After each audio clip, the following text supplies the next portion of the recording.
Okay, we are recording. Hello, everybody. Welcome back to the Media Illiterates podcast. My name's Anna. This is Justin. Okay, and in today's video, as you can quite clearly see from the title, we have both yesterday gone and seen the new Spider-Man Brand New Day movie, and we wanted to hop straight in on here to talk about it. Now, we haven't discussed our thoughts on the movie yet. After we watched it, this is raw reactions, so we individually know what our thoughts are, but we don't know what each other's thoughts are. So you're gonna see that unfold and unravel potentially as we get into this. So yeah, I first of all, let's just acknowledge what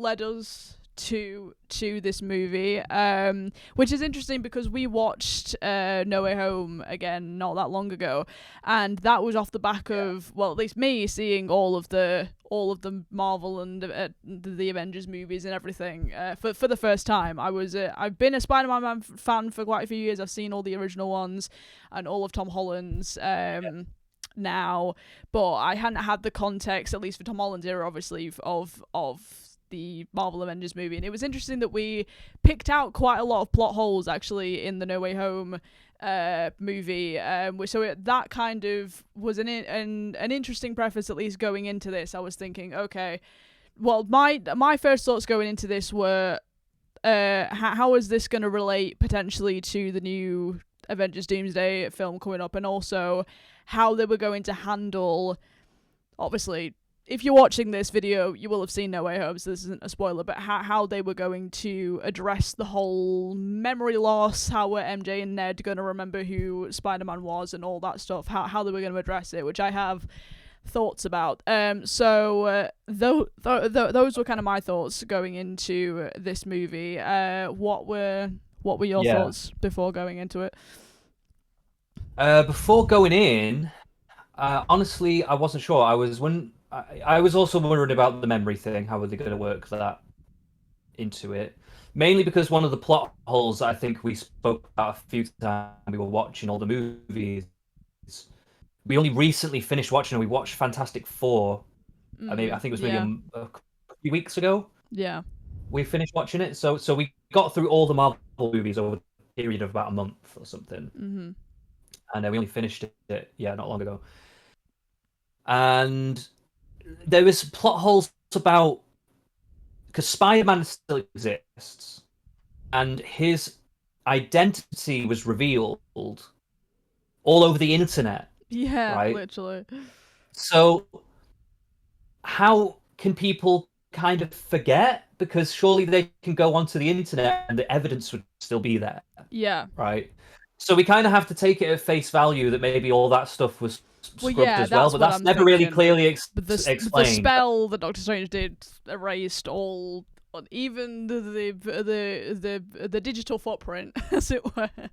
But that's never really properly explained. So I was wondering if they were going to try and cover that plot hole, but it doesn't seem that they did. But so I was curious about that. I was also curious whether it was going to stay with the MJ stuff, or they were going to move on, because Peter Parker in the comic books does have several different love interests. It's not all just MJ the whole time.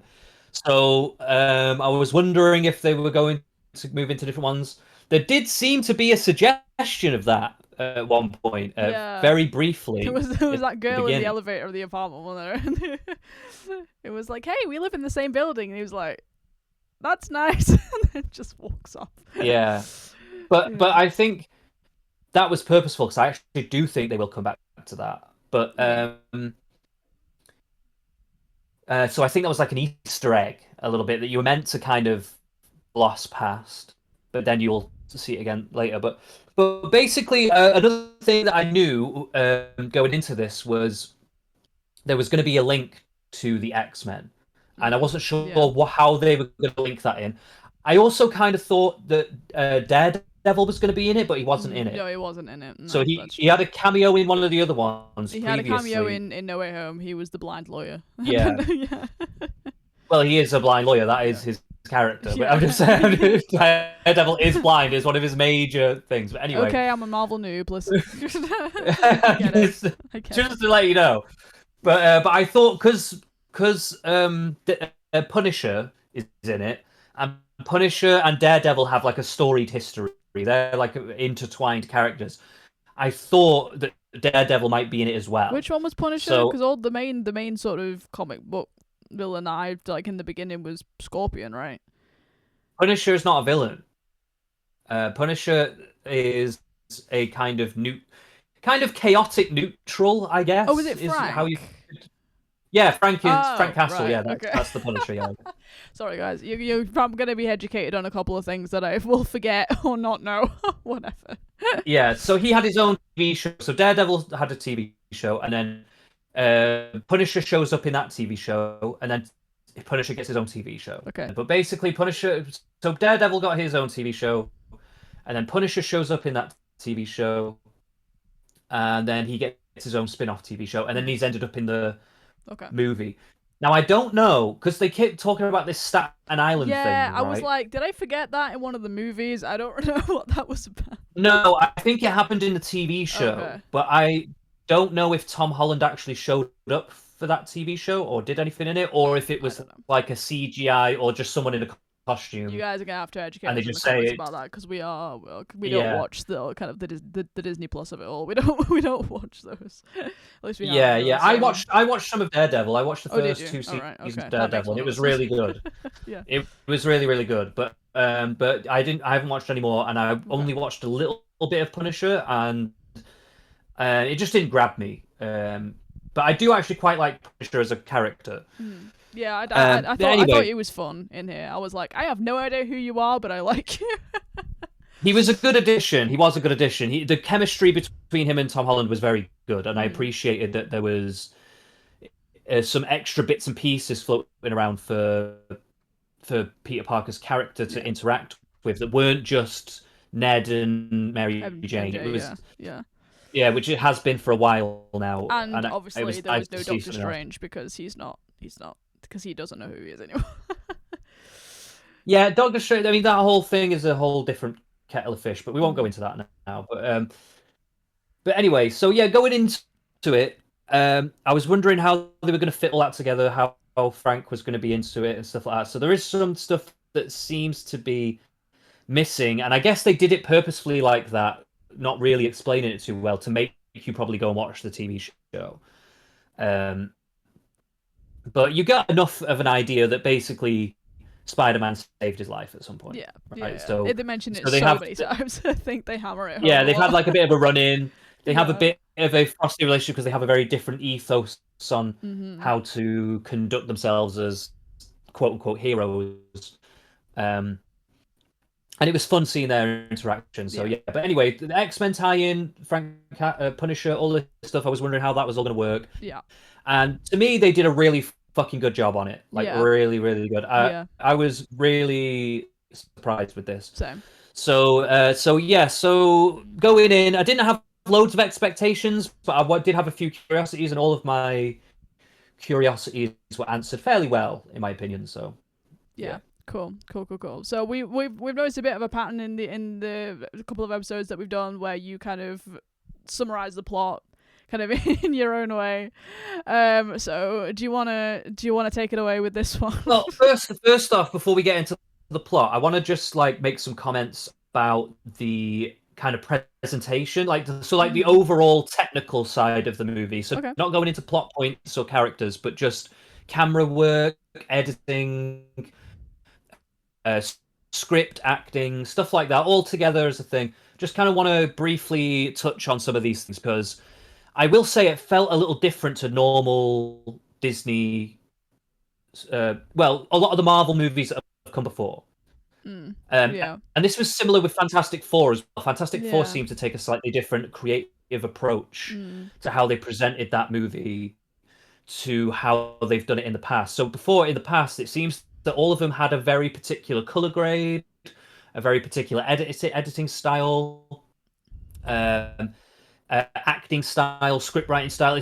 Basically, from what I know, they had a team that worked on all those Disney movies that all did basically the same thing, and all that they were doing was swapping in and out people for major parts, like the directors and some of the Yeah. producers and some of the script writers and stuff like that. They would swap out some people like that, but generally speaking, it was like the same team working on it because they were trying to make it so it was consistent between all of them, right? Yeah.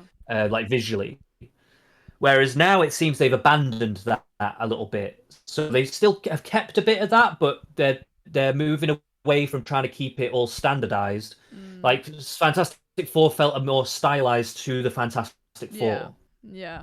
And they've done something similar here as well. It was a bit darker. The color grading was a bit cooler and darker. It was a bit grayer, a bit grittier. Like the other Spider-Man movies before this have been a bit bright, fairly warm colored, more saturated, like more kind of yeah, that kind of And this they took a slight of grayer tone, and that was to reflect the kind of more mature theme and direction that they're going in with this. Yeah.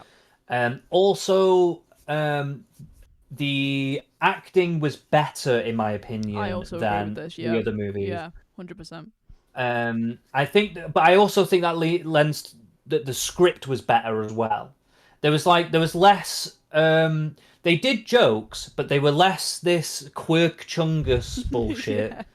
And they were more actual the kinds of jokes that you would get in classic Spider-Man when he's fighting people. I was just going to say that because there was quite a few times where there was like one-liners or little witty comments that just felt more Tobey Maguire to me. They felt more classic Spider-Man films that we were kind of used to. I was like, okay, I can get behind this because I guess a lot of it as well was to do with the way they were portraying Tom Holland's character beforehand. Was obviously he was still in high school. They were really trying to portray him as like he's the innocent kid here who's kind of in like above his depth kind of thing, and he needs people like Tony Stark and Doctor Strange and the Avengers to kind of mentor him, but also kind of like babysit him a little bit, and like that. That was definitely the vibe that was coming across in the previous movies as well. Not so much in No Way Home, but like the in Homecoming, and the other one. That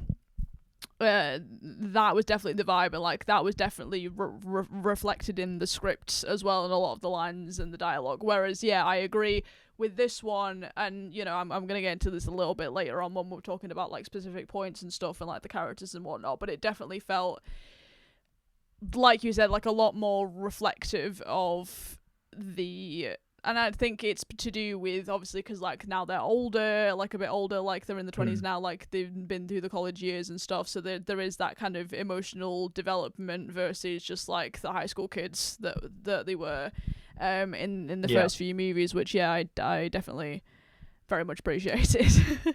Yeah, it was like the originals, like they had Tom Holland like being like extra kiddie and stuff, and he was just like, "Oh wow, guys!" And it was like very like over the top. Wow, and Mr. Stark, this is great.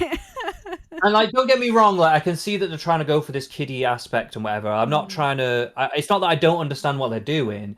It's that it just wasn't very funny, and it didn't really work for me personally, in my opinion. It just wasn't really. I still kind of liked the movies, but they just didn't hit where I wanted them to go exactly. It was always just slightly missing the mark, and it was because of things like that. Yeah, same. Where you couldn't quite relate to them because the humor was just a bit too like, I don't know, fucking middle class LA scriptwriter humor, which is shit. You know, it's not like normal people humor. So.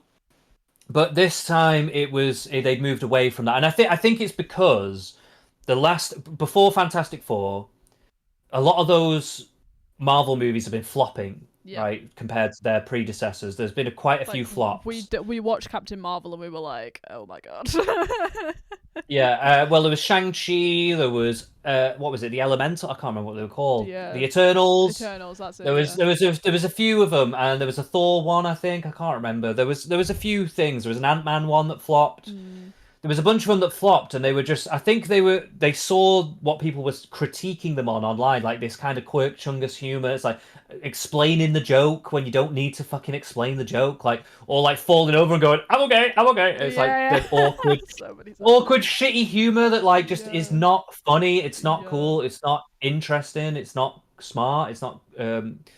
Yeah, I don't know. But Literally. anyway, so it was a welcome and refreshing thing that they'd kind of moved away from that into stuff that you would. I still don't think it was as good in terms of the humor. It wasn't as good as actual classic Yeah. Spider-Man, Yeah. but it was in that direction and it did work. Like in the cinema, it was quite full where I was Yeah, when I same. was It was watching. where It I was, was yeah, as well. yeah. Yeah. And it actually got a few laughs Yeah, in the audience, same. and I haven't actually heard laughter in the cinema at a Marvel movie for some time, and I've seen Yeah. most of them in the cinemas when they've come out. Yeah, yeah. So, um, and like I haven't heard like people laughing like that, like Same. when it's cued and supposed to be a laugh, not like because they're Literally. laughing at the movie because it's shit. Yeah, Like, yeah. like they're laughing because it was meant to Because be a of the laugh, and it the worked, and it jokes are was a actually good. landing for once. Yeah, Yeah. yeah, exactly, yeah, 100%. It's like, So, well and it done, got me a Marvel. You few actually times. did it It this got me a few time. times. I was chuckling away. I was like, "Oh, okay," Yeah, I same. was, I was laughing like away. that. So, Yeah, yeah. so it was good. The script was definitely better. I really appreciated that they were way more creative with how they were doing the shots and angles and the fight scenes and when he was web swinging and stuff, like there was all these different parts where you were getting these really interesting camera angles and stuff like that, stuff that you just haven't seen before, Yeah, and that they were really definitely. pushing the creativity with it. It wasn't just they. So in the past movies, they'll do a shot where he's swinging and it'll be like a first person view, and it'll be like they'll do that for 10 seconds and they'll put it in the trailer as if like, wow, look at this, it's so Yeah. cool. But you don't really get a lot of that in the rest of the movies. Like, it's not that they aren't still visually good, like the action scenes are fairly decent in a lot of the Marvel movies, but they suffer from not being particularly creative necessarily. They're just kind of like just a standard kind of blockbuster action scene, which is fine. It's Yeah. still fun to watch, but it's not like It's not super stimulating interesting. or It's just kind of yeah, it's not bland. interesting to look at. If Yeah, you yeah. see it too many times, I mean, the criticism we've had of a Mm. lot of Marvel movies that we've been watching is that they cut every 2 seconds. Like, they're so choppy. Yeah. You don't really get kind of what's happening. I mean, obviously, like with the fight, they're meant to be portraying like this is really fast paced and people do it's chaotic. But like when you're watching that, you just kind of lose track. You can't really concentrate Yeah. on it. It's just like, You don't oh know my god, what the hell's like going on. what's happening here?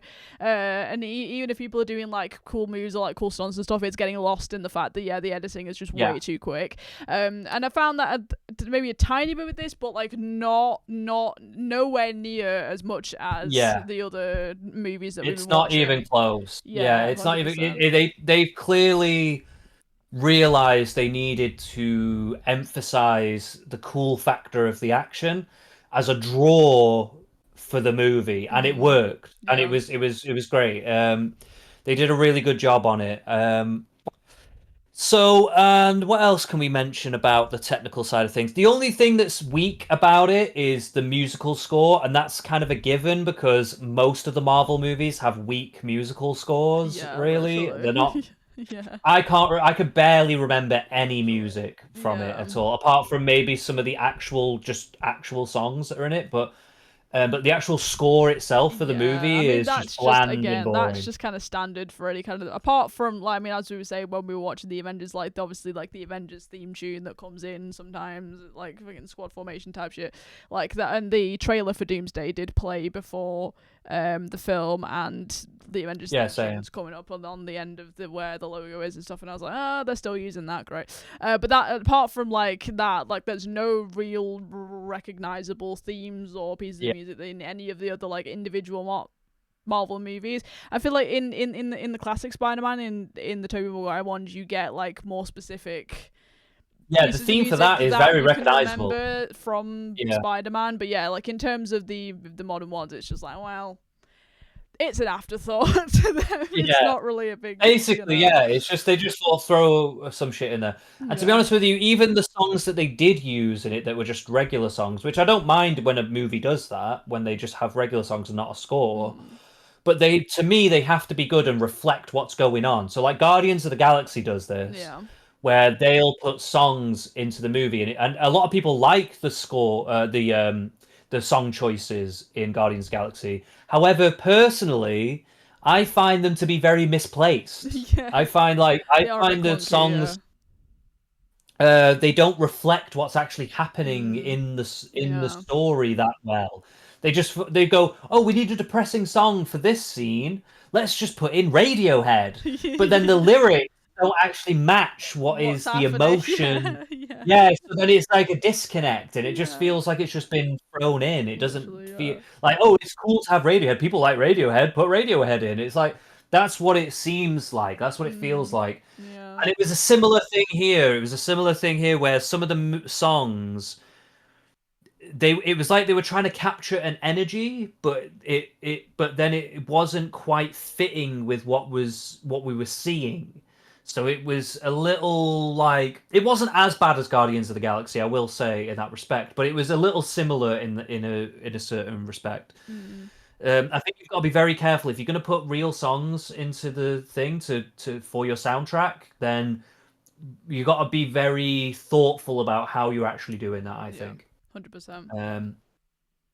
But other than that, I don't know if there's much else to say about the technical side of the movie. I don't know if you've got anything to say at all about No, it. I think all the thoughts that I had about that kind of thing we've already kind of discussed. So yeah, let's get into your silly little plot summary, and then, The plot. and then we'll get into the actual spoilers. This is the spoiler section of the yeah. Which of course, if you're of the- watching this video and you've not seen it, what are you doing? Get out of here, you know.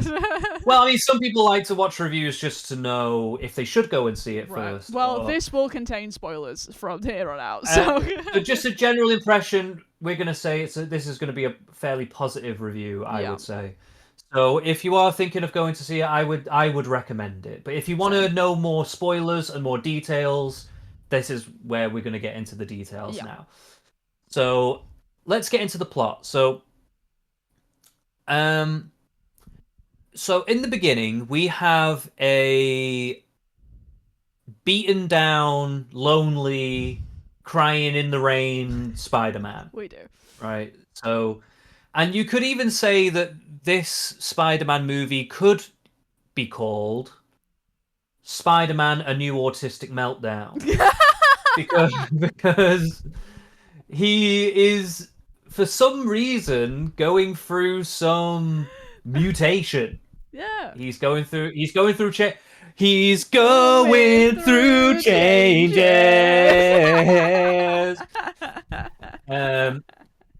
So Spider-Man is having a tough time. He's suddenly going through spider puberty. And he is getting extra spider puberty. Yeah, he's getting like extra powers. He's stronger than he was before. He's shooting webs out of his wrists like the original Spider-Man. Does he shoot them out of anywhere else? That's where we want. Yeah, that is because he's going through spider puberty and he's just jizzing everywhere out of his hands. He can't control it. That's obviously a No Way Home reference because he asks Tobey Maguire's Spider-Man about that. They both do. Yeah, I know. Yeah, so it was not, and actually there was a scene where he's shooting the webs out of his wrist that he is doing the Tobey Maguire thing where he first gets his powers. And if you remember, he goes, "Up, up and away, whip," and all this stuff, right? That's what Tobey Maguire says. And what this Spider-Man says is he goes like, "Go web, go web." But I think Tobey Maguire's, Tobey Maguire's Spider-Man says something similar to that when he's on the roof. He goes like, "Go web, go," or some shit like that. So there was like a bit of a kind of nod towards an homage, would we say, to that? Yeah, homage. Yeah, I think that is a good way to put it, actually. Yeah, homage. And So basically, we get Spider-Man going through a bit of turmoil. He's going through some changes. He's on his own. Everybody's forgotten who he is, all of his friends, and he's stalking them on Instagram. Yeah, And he's stalking Ned's he's, lives on Instagram. Yeah. and he's living a lonely life, just fighting crime and living in his apartment like an incel. Yeah. And With his Samsung Galaxy flip phone, which was very well placed. yeah, I noticed the flip phone as It's well. got That the was an mini interesting flip addition. phone. Yeah, I'll just get my light on here. Yeah. So he's fapping to porn on his flip phone, and he's swinging around fighting people, and he fights the Scorpion. He gives the Scorpion a little bit of a beat down and sends him to prison.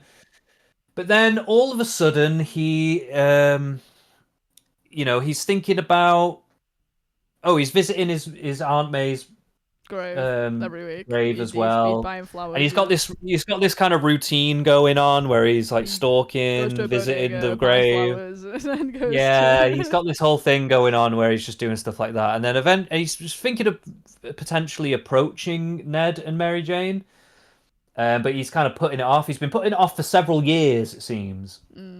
So he's been putting it off for several years. because just they're fighting out crime. of college now. Like I was interested. I thought they were gonna like cover like being in college and stuff, but obviously because it's been a few years since No Way Home, I guess it made sense to be like, no, they're out of college now. They're in their 20s. They're living their life. But yeah. But we got a nice little passage of time, and eventually he comes up. There's one day he's fighting some crime. They get a notification that there's a stolen tank. Yeah. So he goes after it. He's like, stolen tank? That's a bit weird. That's a bit fucked up. Let's go find out what's going on in this tank. Goes and fights the person in the tank. The tank crashes into a prison full of supervillains. Yeah. And he opens up the tank, and who's inside? Some old Some old dinner lady looking woman. She literally looks like a dinner lady. She does. That's true. And he's like, what the fuck? And then she somehow, seemingly, psychically jumps into somebody else. And then jumps from one person to the next. Almost like they're being possessed or something. They even try, I can't remember if this is the point it happens, but they tried to jump into his mind too. It's a bit later pushes on. him out. That's when they're on the roof and the guy's trying to do it, yeah. But yeah, there's a point where they try to jump in Spider-Man's mind, doesn't work. He pushes him out. So he's got some because of his mutation, his spider power. Spider-Man. Yeah, he's kind of able to stop it from happening. But he is witness to it, and he sees them all flying around. This entity seems to go from one person to the next, possess them, and then move on to another person. And they have to. It's almost like they have to be in sight of them or something, at a certain distance. And they want something. And what do they want? They want this thing called VMAX. Not Betamax. We're talking VMAX. Okay. And we don't know what it is. So basically, Spider-Man's confused, doesn't know what's going on, and he seeks out some help from the government, which is called damage control now. So there's no more Shield, I don't think. I don't think Shield exists anymore. Now we've got something called damage control, which is also headed up by some black guy. Yeah. He's not really that interesting, so we don't need to talk about him too much. But basically, he is obviously a little bit shady. We don't know how or why, but he is definitely not giving us the full story. But he basically says, this thing that's doing this thing, it's very dangerous. You need to track it down. I don't know what VMAX is, even though he clearly does. And he's just kind of leading Spider-Man along a lot on like a kind of trying to get him to do his dirty work for him, essentially. Which is what Spider-Man actually eventually does. So Spider-Man goes on this wild goose chase looking for this VMAX, looking for this person. But this person starts kind of stalking him, basically. Starts coming up in his life and jumping between different people and coming up to him in the street being like, "Hey, Spider-Man, I'm this Yeah. It's like you person and haven't you're..." sensed me yet, huh? Yeah. So while this is happening, while he's being stalked by this weird entity that's possessing people, he's also going through spider puberty. Yeah. And this is kind of fucking up his powers. So because he's got these new powers, he's sensing things more, so he's kind of having these meltdowns. He's getting He's overstimulated as fuck. Yeah, basically, he's just massively overstimulated, doesn't know what's going on, he's shooting webs everywhere. He doesn't know how to control it. And it's a little bit of a bit of a homage to Spider-Man 2, where in Spider-Man 2 he is losing his powers. So he can't use his powers very well, he can't control it, he doesn't know why he's losing his powers. In this one they went the other way. He's got more powers, Yeah. but he just Yeah. doesn't know what to do with them, so that's fucking him up. He's just And he's cocooning himself in Yeah. web, and he's passing out, and then he's waking up naked in a cocoon of web outside his apartment. Web. So it's he's going full goon, He's full going goon full master. gooner, yeah. Yeah, full goon master 3000. He's going fully goon mode, and he doesn't know what's happening to him. So he goes to find the Hulk, who has recently, for some unbeknownst reason, has decided that he needs to put an inhibitor on himself so that he's not the Hulk anymore. Mm-hmm. Even though he seemed to be fully fine with just And he being the was Hulk, like and permanently the Hulk the last time that we saw him. He Yeah. was like, but he was chill. and he was wasn't totally angry Hulk fine. anymore. He was, yeah. That part we'll probably get to a bit later, but that part really confused me, and I was like, we Yeah. could have done without you, Banner. We really could have done without you. No, I actually liked that the Hulk was in it. I just didn't like that plot point with him with the inhibitor. Okay. I didn't like the inhibitor because it was very transparently, we need this idea for the story. Well, yeah, that's true. Yeah. So anyway, because he's going through puberty, he gets this idea about the inhibitor, and he's like, "Oh, if you have an inhibitor, then I could inhibit my fucking." But he has to do it so puberty slyly. shit. First of all, I don't know how he ended up on the fucking college campus, because he's not a student there. He just puts a hoodie on and is like, "Hey, Dr. Banner, I'm totally one of your students." Well, you can just walk onto a student campus. There's no one stopping you walking onto a student campus. Anyone can do that. Yeah, but to get into a classroom, like, I remember we had to, like, scan our, like, lanyard things in uni to get into Oh, places. yeah, maybe. So... But, yeah, who gives a... I don't know. To me, that's kind of whatever. But I know what you mean. Yeah, there's sometimes little details like that can be a bit jarring. But I don't know. It didn't bother me too much. But, yeah, he goes to a class, speaks to the Hulk. The Hulk's like, "Oh, you're not one of my students, are you?" And there's a little moment between them, but so Spider-Man gets this bright idea to make his own inhibitor for his spider puberty, and it's going to level out his hormones so that he's not losing control and that he can sort himself out. And the reason he does this is because he loses it one day. So this psychic person, or this entity, is possessing the Scorpion now. Yeah. It's possessing the Scorpion, and the Scorpion's coming around trying to find this VMAX thing, and he's attacking cops and shit and blowing stuff up. I don't even know what the fuck he's doing, just attacking shit. And Spider-Man comes down to fight him, and then he has an autistic meltdown. He has a puberty rage, and he goes insane. His eyes go black. Super Saiyan and Black Spider. Yeah, he goes Super Saiyan Spider, basically. Yeah. And he just kicks the shit out of this Scorpion guy. Absolutely kicks the shit out of him. And almost it's kills fucking the cop epic. In the process. It's cool. It's epic and cool. But yeah, he because he's beating the shit out of him so much, and he's loving it as well. He's like, "Ah!" He's like posing shit. He's like, "Ah, I'm beating the shit out of you, bitch!" And then he's like, rips his Scorpion thing off, and he's like smashing him with it. Yeah, he like throws him over. When he throws him over, he hits a cop car, flips the cop car, and nearly kills this cop that's in the cop car, right? It was something that Spider-Man wouldn't normally do. This is out of character for Spider-Man. He's going completely ham. He doesn't give a shit. Ape shit. Yeah. Spider shit. I don't even know what you call it. So this is why he wants the inhibitor. He's like, this is just making me go crazy. I can't control my powers, and I'm flipping out.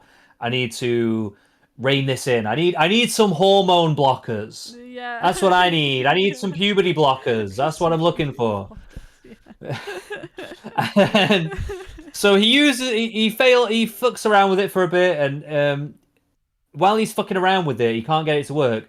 This entity goes into his house, right? And basically finds his letter that he wrote to MJ, saying his name on it and who he is, and that they used to be in love and all this stuff. Right, and he's also like, Ned as well is there in the letter. yeah. Well, yeah, he's kind of to both of them, isn't it? I suppose, but it's basically about his life before everybody forgot him, essentially. And the idea was that he was going to give it to them to like reintroduce himself to them, right, at some point. But he just never did it. He never had the stones. He didn't have the balls to do it. He didn't have the spider balls to go through it. And because so he's been told by that head cop that he needs to socialize more to de-stress, he's like, you know what? I'm gonna go to a party. I'm gonna stalk. Yeah, well, hold on. We'll get to that. Because first. Oh yeah, no. He goes first. He goes there first, doesn't he?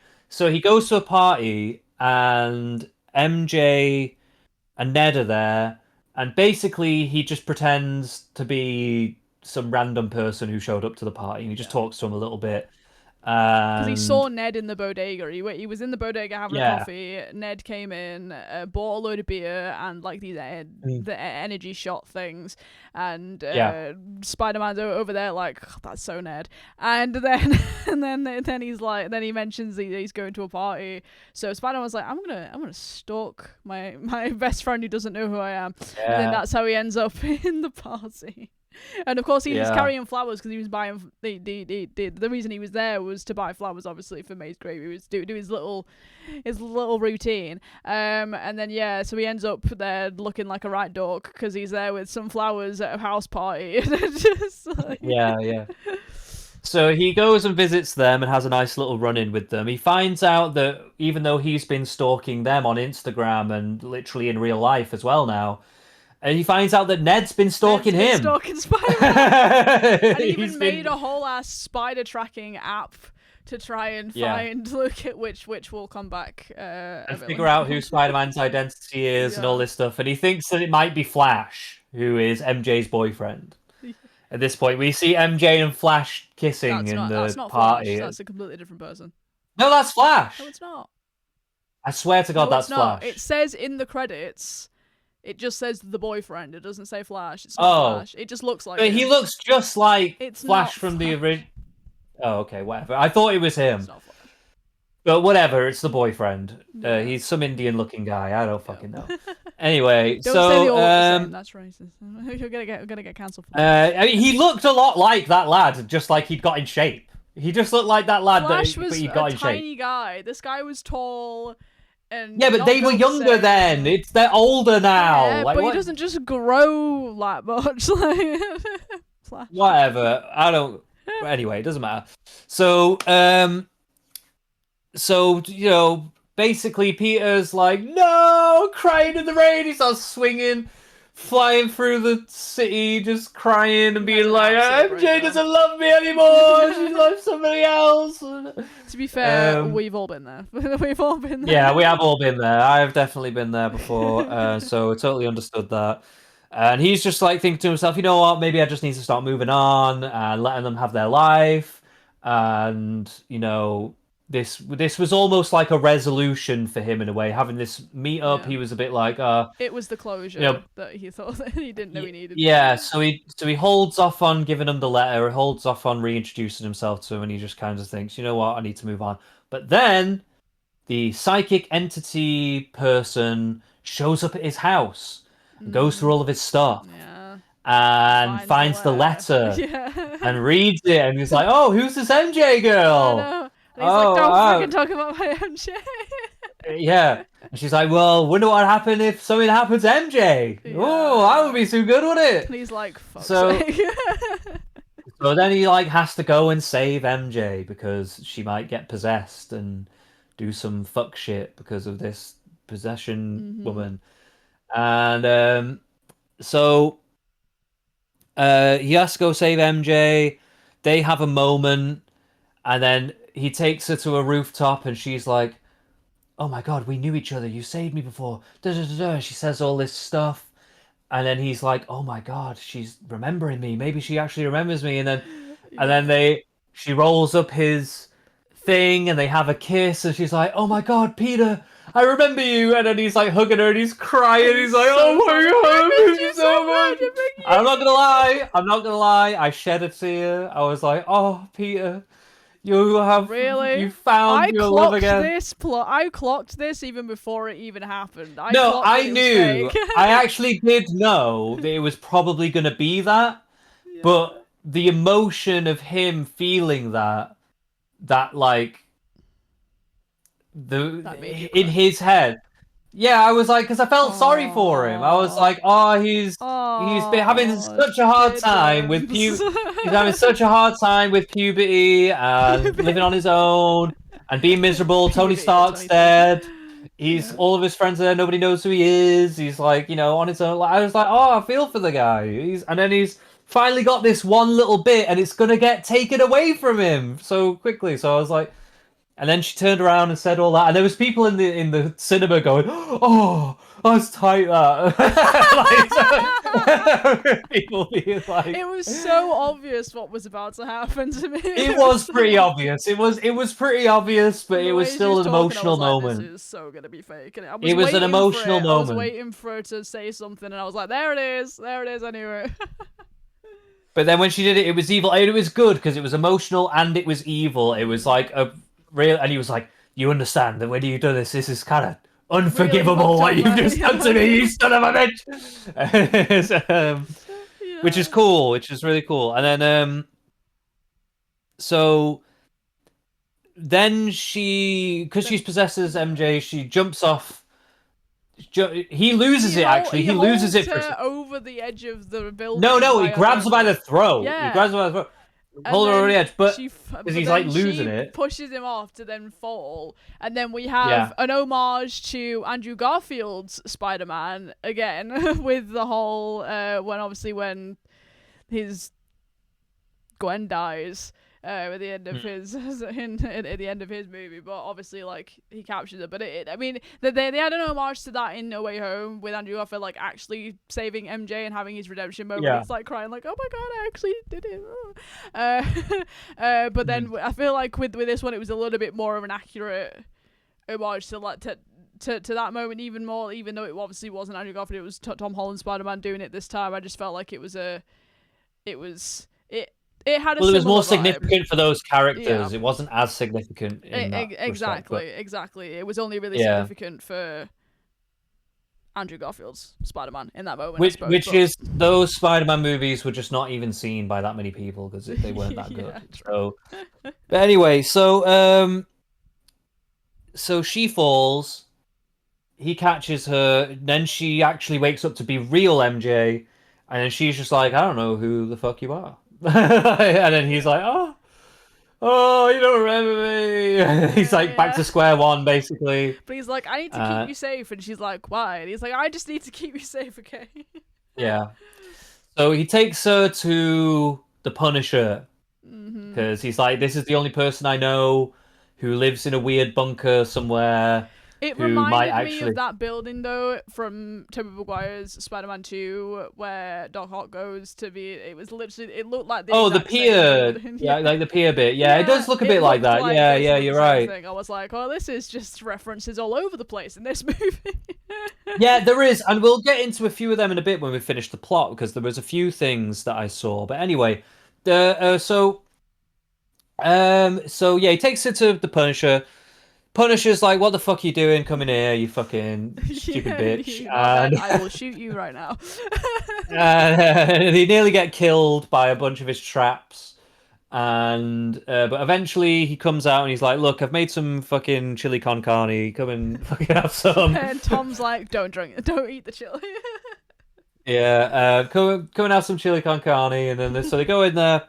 Oh, we forgot to mention that while Frank was introduced during this tank chase, and you can tell that they've had some interaction before because they're talking about like, "Oh, what are you doing here?" Blah blah blah, and they have an argument.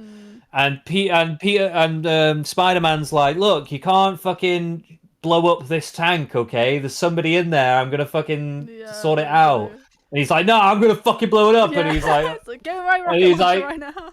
and he's got like a grenade launcher, Yeah. and he like Spider-Man shoots a thing on it to stop it from shooting. He's like, "Oh, you think that's gonna work?" And he pulls out another one. He's so like, Spider-Man has to take. Yeah, yeah, literally. And Spider-Man has to take some drastic measures and fucking kicks him through the back of his own that car. was pretty funny. So that he can't keep chasing him. But basically, if you don't know who the Punisher is, his whole family was killed by criminals, so now he just kills criminals. That's his backstory. That's his literal plot line. Yeah. And he's an interesting guy, but he when he says he's going to do things my way, what he means is, I'm gonna fucking kill these guys. I'm gonna shoot shit up and kill everybody. yeah. Give me my I'm gonna set up a massive guns. All of my massive guns. Yeah, he's always got huge, insane guns, and he's just fucking killing everybody. So he takes it to Frank. Frank eventually houses him there for a bit. He's got a bunch of technical stuff to help make this inhibitor work. MJ is now a fully qualified engineer, scientist person, so she helps him with the inhibitor as well. Yeah. And basically, he makes two inhibitors. He makes one for himself, which inhibits his spider hormones, and he makes a universal one, which will helpfully then be able to inhibit someone like the Hulk or other people with powers. He might be able to basically turn their powers off. Or Jean Grey, who I'm pretty sure we had already established. Because they find out who she is when they're in Frank's place. They'd seen her in the back of the taxi after MJ falls.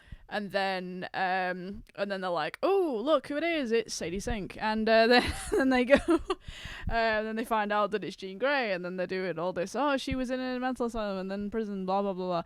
And then that's where he's making the universal one to suppress her jumping powers. Yes. I couldn't remember if they'd figured out who she was before or after, but it was around that time basically. Really, They figure out who Jean Grey is. She's some fucking delinquent retard who is, for some unbeknownst reason, trying to attack damage control to get this VMAX thing. Mm-hmm. That's what they're figuring out. And they have the bright idea that maybe they can use this inhibitor on her. So now they're on the hunt for Jean Grey, and they figure out some other shit about her, like she can't jump to the next person unless they're like 30 feet away, 33 feet or something like that. Yeah, different stuff like that. So they figure some stuff out about her, and but it doesn't even really work out. It turns out that she goes to attack damage control. She does, and that's when, because there's a whole thing, because Spider-Man gives her to because he goes back to damage control where all the people are hiding in the bunker behind the huge door, and she's there trying to get at them basically, because she's like, where's this VMAX? Because even she doesn't really know what VMAX even is at that point. She's just been told by her sister, we find out, that she needs to go and find VMAX. He was trying to hunt her down, but she actually just went and attacked them anyway, so he didn't really need to hunt her down. She kind of came out of the woodwork, and she brought the Hulk with her, so she She she destroys his possesses. inhibitor, and then we've just got Angry Hulk. Yeah. Who she brought with her along for the ride, who's busting down the wall to try and get to these people in damage control. So she's trying to get this VMAX thing, and Spider-Man um, comes and basically has to fight her, right? So he comes down to the building, and he has to fight the Hulk, and he has to fight her. Yeah. And it's pretty fucking cool, It actually. That is, whole yeah. part was pretty fucking It cool, not was. gonna I lie. agree. Really interesting action scene, a lot of stakes, a lot of beef The Hulk steaks. becomes even bigger because he puts the Yeah, inhibitor on. Yeah, because he managed to get him back down to being just Banner, but then Banner can't. All of a sudden, can't control himself again because he needs the inhibitor. yeah, So then it ends up back as Hulk again, but like only Hulk, an even bigger Hulk than we've ever seen. Because Tom Holland's like, I didn't know you could get that big, that's what she said. yeah. But Well, the thing with Hulk is he gets bigger and stronger the angrier he is. yeah, So when he's like the chilled out, controlled Hulk, he's smaller because he's more chilled out. That's why. yeah. So anyway, so yeah, they have a big fight. Fucking Punisher shows up because Mary Jane convinces him that he needs to help Yeah. Spider-Man the same way Spider-Man helped her. And they have this little moment where Spider-Man's like, "What? She actually said that? Oh my god, I'm blushing." Yeah. And then they teasing each other about MJ and stuff because he's like, "You fancy MJ?" Yeah, And he's like, that's "No, what oh my she- god, no, I don't." It's literally So, but in the end, they end up beating the Hulk, or at least they get the Hulk to kind of have a moment where he realizes that Banner's in there, and he kind of stops going crazy, and he just falls off the building and turns back into Banner, I guess. yeah. And then he manages to get in there and put the inhibitor on what's her face, on Jean Grey, and she loses her power and she's captured by Damage control. damage And control. we think that that's all fine and dandy, and that's what's meant to happen, and they're all good, actually trying to help, guys. Yeah. But then it turns out that we get some revelations. We get some pretty hefty revelations because while she's passing out before he hands her over to damage control, she says the name says the word Sarah. Sarah, and he's like, "Oh." He Who's says to Sarah? this black guy who Yeah. runs damage control. I forget his name. Is it Whitaker or something? I can't remember. It's the Anyway, black guy who's meant to be the replacement for Nick Fury in this movie. That's always. I mean, he's not. He's not, to be fair, but he because I don't think he's ever going to show up again. True. But he But he goes to him and is but- like, "She said this name's Sarah. Does that mean anything to you?" And he's like, "Oh, this person I worked with died recently, and Yeah. we're all really, really sad." And Spider-Man's like, "Oh, I'm sorry to hear that." And then we find out that that's, well, the part where she's dead, not complete bullshit, but all of the sentimental, this was just somebody I worked really closely with, is complete and utter bullshit. yeah, yeah. I mean, it's a manipulation. He's saying something kind of true, but putting it in a way that it makes It's it not true. seem Exactly. sympathetic. Yeah, Yeah. yeah. Or like innocent or something. To get But him anyway, to stop asking any questions, basically. yeah. So he kind of takes that at face value, but then he starts to think there's something a bit off about that. There's something a bit not quite right. And then he gets some revelations, and I can't remember how he finds out the guy's been lying because MJ says that when she was possessed, she couldn't remember anything. Yeah. And the black guy said, "Well, she jumped into my mind, and that's who I was thinking of, and that's, whatever." But Okay, he's like, "Well, let's- that can't make any sense because MJ just said that she couldn't remember anything, but he said he could remember something. So actually, I've been duped." So let's just back up a second because after defeating her and doing all this stuff, and she goes to damage control, and he's thinking about this Sarah thing. He goes to hang out in his spider suit with Ned and MJ, right? Yeah. So they go and hang out. MJ found his letter, right? So MJ finds his letter, Yeah. she finds out I that have he was thoughts on Peter this scene, but Parker. yeah. He was Peter Parker, and she's like, I don't remember any of this shit. And she said, like, I know, understand that you loved me then, but I don't know you, and I don't really have any of these memories. So this just kind of isn't me, right? It's not really me, and I'm sorry about that, but that's just kind of how it is. And then they speak to each other. He takes his mask off. They have this pretty sad interaction where he has to kind of come to terms with the fact that they're probably just not going to be a thing now. She doesn't have any recollection, and she's not even doesn't seem to be even willing to maybe even have some kind of relationship or whatever. Even though the boyfriend that she's currently got, there's a scene where we establish he's a bit of a jerk, actually. Yeah, I mean, to be honest, he's not. He's only in it for like one scene, but anyway. Yeah. So, oh yeah, no, and there was another bit where she was talking about him. He was just like, oh, he's just a bit of a jerk, and he's like, okay, whatever. Anyway, so that's when they hang out with Ned and Mary Jane. That's when he realizes that he was lied to. And that's when he goes, oh, I need to actually go and break this girl out because something is Something's wrong not here. right Something, here. yeah, something's I just happened. I handed her over to them, and Yeah, I don't think they're actually doing good things. yeah. And so that's what he does. And um, so he goes down, and basically he has to fight damage control now. And damage control are a bunch of like army guys. They've also got ninjas and stuff. Yeah. They've got a bunch of stuff, but while he's doing that, Jean Grey is having her own confrontation with damage control because they've captured her, put her in a clear plastic cell, a bit like Magneto, I was just actually. gonna say that was it. I definitely clocked that was a Magneto reference Yeah. there with the way he And does so it. they've got her in there in this thing, and basically she realizes during this confrontation that they had her sister contained here, experimenting on her until she died Yeah, from the experimentations. literally. And while she gets experimented on briefly, and it's almost like a torture. They're like forcing her to Her to do these jump, psychic things, over and and over it's like again. actually putting mental strain on her and stuff because they're doing it so much and so Mm. quickly and so powerfully.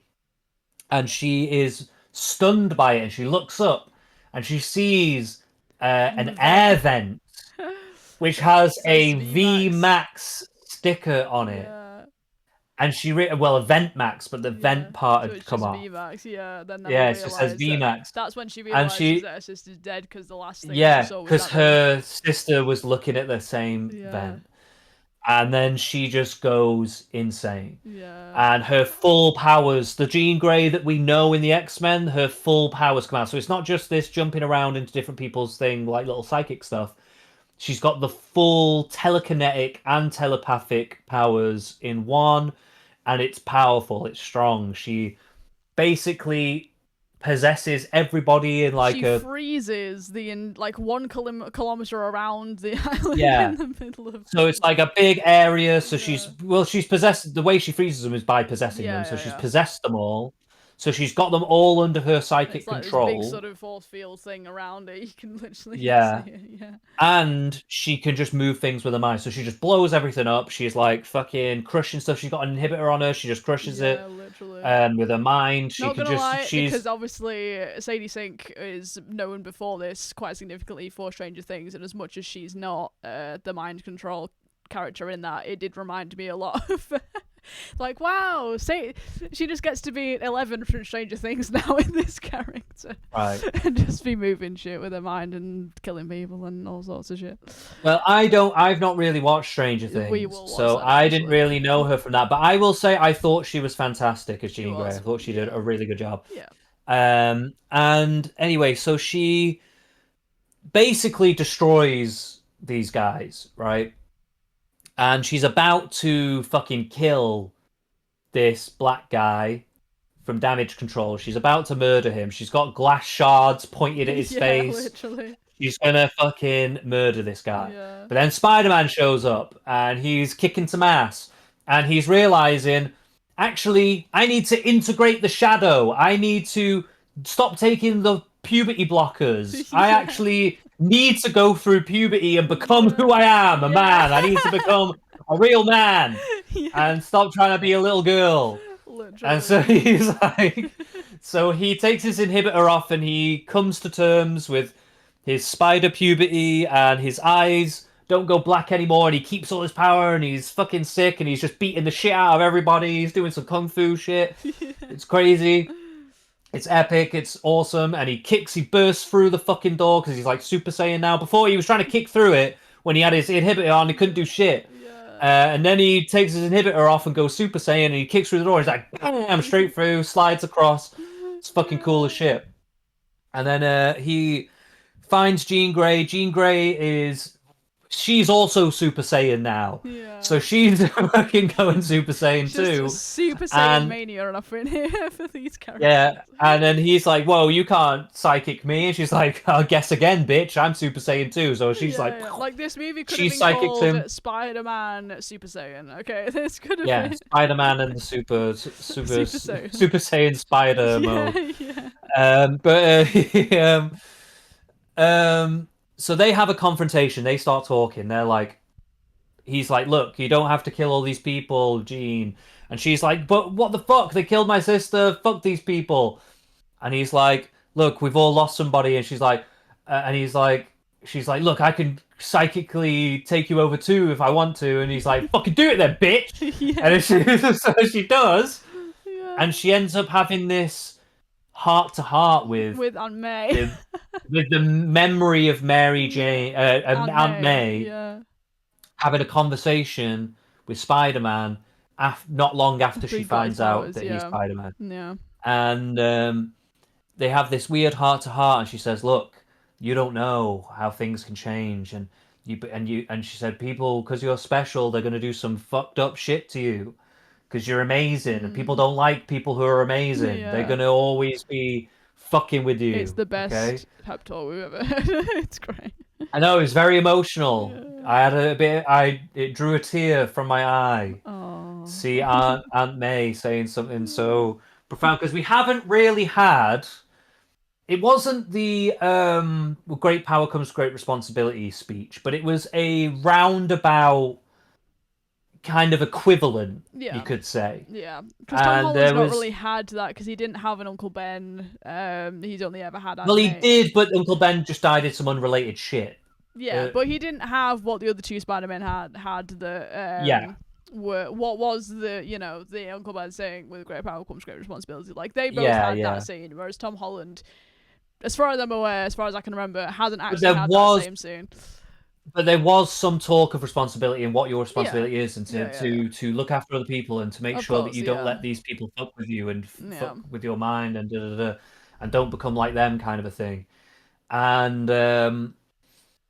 it was pretty powerful, pretty poignant moment, and she gets it too. Jean Grey gets that moment too, and she obviously understands because she's accessing all of his memories that this person died and so she's kind of realizing all that at the same time as she's hearing these words. And basically she realizes, you know what, Spider-Man, you're right, I shouldn't be fucking killing all these people. Yeah. I'm gonna calm down.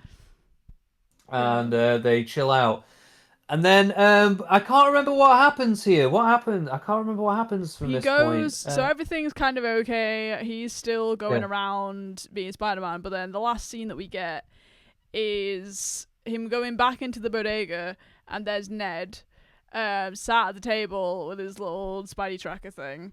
No, but hold on, before we get right to the end. What happened to Jean? What does she do? She got on a bus and fucked off across the country. Oh, somewhere. okay. Yeah. So she's like, because I think she was like, "Oh, where do I go now? What do I do now?" And he's like, "Look, just leave damage control to me. I'll make sure that they're fucking sorted out and dealt with. But you just kind of sort yourself out." And she's like, "Where will I go?" And he's like, "Well, you'll always have me, so don't worry about it. We'll team up if you need to." Yeah, but we see this just scene where she's sat with her hood electric on a bus, and she's going somewhere. She's going out of New York, somewhere roaming, roaming somewhere. So that was that. But then then the last scene we get with Spider-Man is he goes into the bodega and he sees Ned. And he's like, should I approach him? Should I not? Because he did see them in an apartment, and they had they built Lego together. It was really cute. They built Star Wars Lego together. But then he's like, do I approach him? So then he goes up to him and he says hi, and Ned's like, oh, it's the flower guy from the party. Oh, we right? missed something. We missed something really big. Oh no, what did we miss? We missed something really big. So when he convinces her to not kill everybody and and to calm down. Fucking Punisher is on a roof somewhere with a massive sniper rifle. And he's like, I'm going to fucking shoot the bitch. Right? I'm going to shoot the bitch. So he shoots, but Spider-Man's got extra senses now. So even though they're having some psychic link, even in his psychic link mode, he can sense the bullet go off. Yeah. And he jumps in and twists her and saves her and gets shot in the back. Gets hit, And you can see Punisher like, fuck, I've just fucking killed Spider-Man. And he's like, can't believe it. He obviously didn't want that to happen. Exactly. So you see him in the hospital. Jean Grey uses keeps him alive with her powers. Her telekinetic powers to keep him alive. I don't think she heals the wound, but basically stops him from bleeding out, kind of closes it up or something. She doesn't it shouldn't really say, but it just says she uses her powers, and you can imagine with telekinetic powers you can probably do a lot to stop a wound from killing somebody. So he goes to hospital, he wakes up, there's loads of fan mail, there's loads of people there. But there's one drawing in particular that's important because Mary Jane drew a picture of him and Ned doing their Star Wars stuff when they were hanging out. Mask off. Yeah. Yes, she knew what he really looked like. And she drew a picture of them all, and that was the one that was front and center. So they had obviously been to visit him while he was there. And he ends up coming out of the hospital, and they do a little bait and switch. Frank puts on the Spider-Man mask while he's like in the hospital, and everyone's like, "Oh my god, it's Spider-Man! He's okay!" And then, Tom Holland walks through. He goes to Punisher like the back of it, like in the room, and he's going, he's like, "Yeah!" He's like being a proper cheesy cunt about it. Yeah, it's really funny. It's really cute.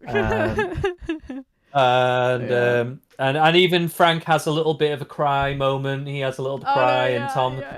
And Spider-Man is like, teasing him about it. I made you cry. Ha ha ha. That's a very cute moment. And basically, then he what does he even do? You remember the last bit more than I do.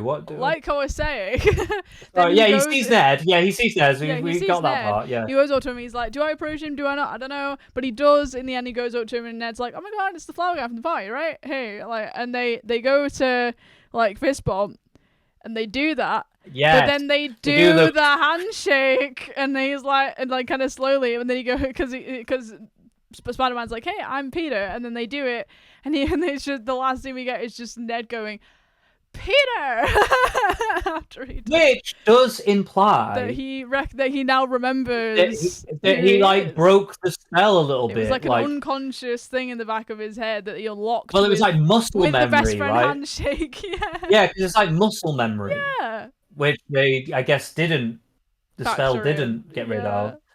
When he did it, he didn't know why he was doing it. You can see on Ned's face, he's like, "I'm doing this. Why do I know this handshake? And I'm doing it perfectly. Why am I doing it?" And then he says Peter, and that kind of triggers the memory. And then he's like, "Peter, fuck." And it's quite a special moment. It is a very special moment. And then you're wondering, is this going to work with MJ now? Yeah. Is there going to be some muscle? Is there going to be something like that? Her love for him and the way she was like, "Tell me you love me when you see me again." Oh, which we got. Which she did, but it didn't do anything. Well, because she was possessed. No. This was after. This was after when he's in Frank Castle's thing. When he's in Frank's bunker and she finds the letter. Yeah. They have that conversation. He takes his mask off, and they're all talking, and blah blah blah. He says, "I love you." He says, "I love you." Yeah. And she's like, "Well, I don't love you because I don't know who you are." Yeah. She's like, I've only just met you. Yeah, so actually, I'm sorry, but I don't love you. And you can Yeah. see the way that shoots a fucking arrow through his heart. It's like, oh no. Yeah, it was pretty It's sad. it's brutal. It's brutal. But then, Um, so after the end, we get. I the am end very credits. curious as to what your thoughts on the post-credit scene are. Here's my take. So the post-credit scene, for those of you who didn't decide to wait, it was funny because there were a load of people getting up after the movie, and I was just there like, oh, these people don't know that you're supposed to fucking sit your ass down and wait till the post-credit. Yeah, But they really did one of the make you wait workers, though. yeah, pardon. They really did make you wait though. It was like They literally did, right at the but it end of was the funny credits. because one of the obviously the people with the bins, like the workers with the bins, one of them literally said out loud, like, "But there is a post-credit scene, guys. It's only about 20 seconds long. I don't know if it's significant, but if you want to stay for that, there is one." And I was like, "This guy's a real one." So, and I was I was already waiting, but I was just there like, "Yeah, guys, don't you know this is a Marvel movie?" So so I sat there, and it was very interesting. It was very very interesting. So the post-credit scene, for those of you who didn't want to wait, basically the post-credit scene is, so remember Ned made a spider tracker app, right, which basically notifies where Spider-Man is, right? And What was it based on? what do you mean what it was based on? What was he using I to don't track know. Spider-Man? I can't He remember what he stalked him, said. okay? We're just meant to go with No, that. but he said a specific thing that he was tracking Spider-Man Did he? with, and I can't remember I don't what it remember. was. I It was don't like remember. some kind of energy signature or something. Probably. It was It, probably some gobbledygook fucking energy thing, sciencey thing, but but I I feel can't like remember. that's important to understand this end credit True, scene. but let me finish my theory. Uh, So, okay, when sorry. I shush, listen, shut the fuck up. Okay, so the post credit scene, it's his phone screen, it's the tracker app, and it's flashing with new Spider-Man location, unknown, and then it zooms out of the world, and then it goes into space. And then that's where it is. Now, I was like, oh, that's interesting. I heard a couple of people. There was somebody in front of me, and then somebody beside me said it. So somebody was like, "Is that Tobey Maguire?" No. Now, listen, I don't know. I would think, because obviously space, multiverse, all that stuff, we've already established in the last Spider-Man movie how the multiverse is the thing, and there's multiple Spider-Men and all these things. So I was like, listen, guys, in my head I was thinking, you know what, that would be a lovely theory, but I don't think Toby really wants to do anything else public ever again. So I'm not entirely sure if that's the thing, but it definitely got me thinking about the multiverse and why there would be a Spider-Man energy source in space. So there could be something to do with that. Either Spider-Man is going to be back in space or something, because obviously he has fought in space before during the Avengers. And yeah, I don't know about that, but I definitely think that's something to do with one of the other Spider-Men that are out there in the multiverse. Because Spider-Man, as far as we know, is still obviously on Earth, at least the Tom Holland one, and then afterwards of course Spider-Man will return. It didn't say he'll return in Avengers Doomsday. Didn't say he'll return in like too specific. It just said he will return. So it's I think definitely it's pretty something to do obvious with he'll the be in multiverse. the Doomsday. He I think could he'll. be. He could be, I but I think it's. feel like they would have said. But my thought on it was that it was going to be Venom / Carnage. Oh, interesting. Okay. I thought because basically, But or Venom, because at the end of No Way Home, the post-credit scene of No Way Home, we saw the bit of Venom come off Tom Hardy, and it was on the bar. But that was Earth. That wasn't space. That was this universe. yeah, I don't know how they're going to work it. I mean, it might not even be that. It might be something else. But it that was my first thought, is that they're Okay. going to try to link it that way. They're gonna do a Spider-Man 3 and do Venom. Or they're just implying that he is going to be in Doomsday, but Doomsday takes place in space in some way. So Maybe. like it's just kind of showing that that's what it is. Maybe. But it could be instead of doing multiverse, it could be time travel, and maybe he's coming from space because he's time traveling or something. Maybe. Don't know. I This really is Marvel, can't not Back to the put Future, my though, so we finger. don't know.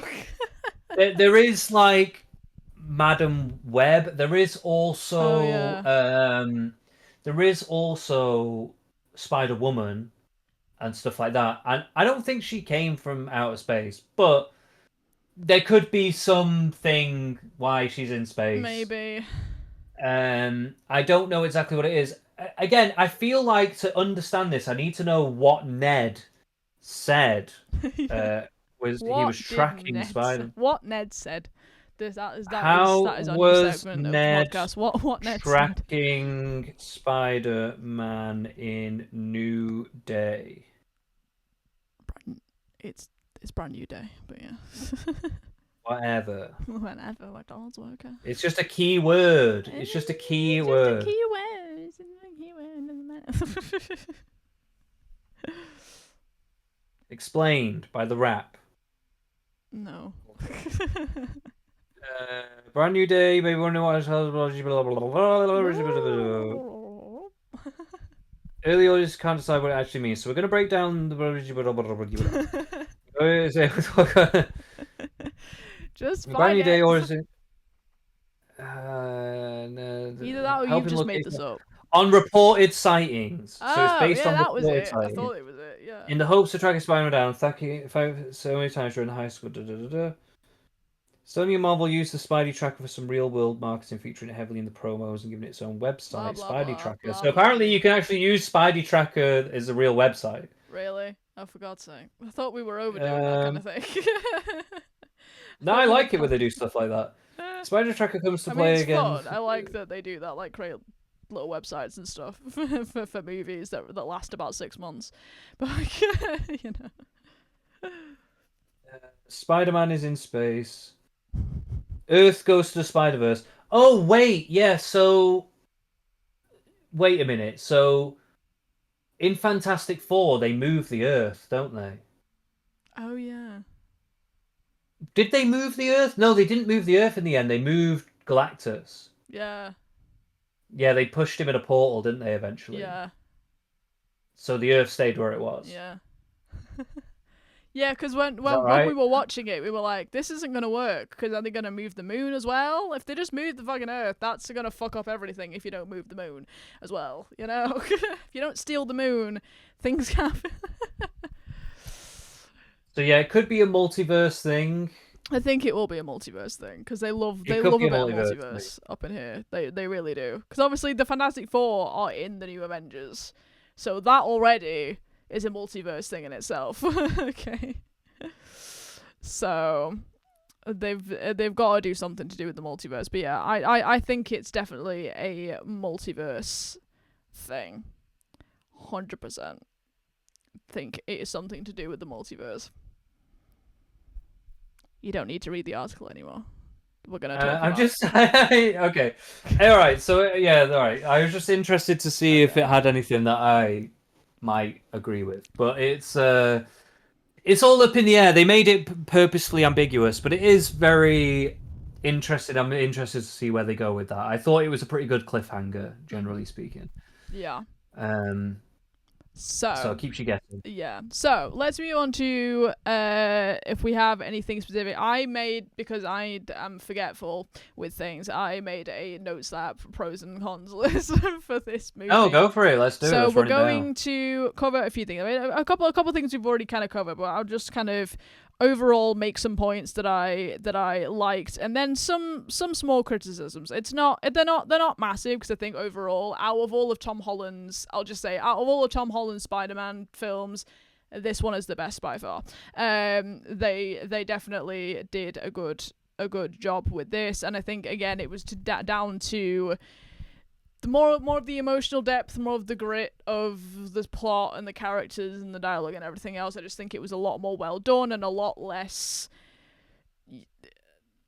Youthful's not really a word I really want to use as Spider-Man. Yeah, like we've kind of said this before. Like it feels a lot more mature and a lot more, again, like true to say like the original Spider-Man films.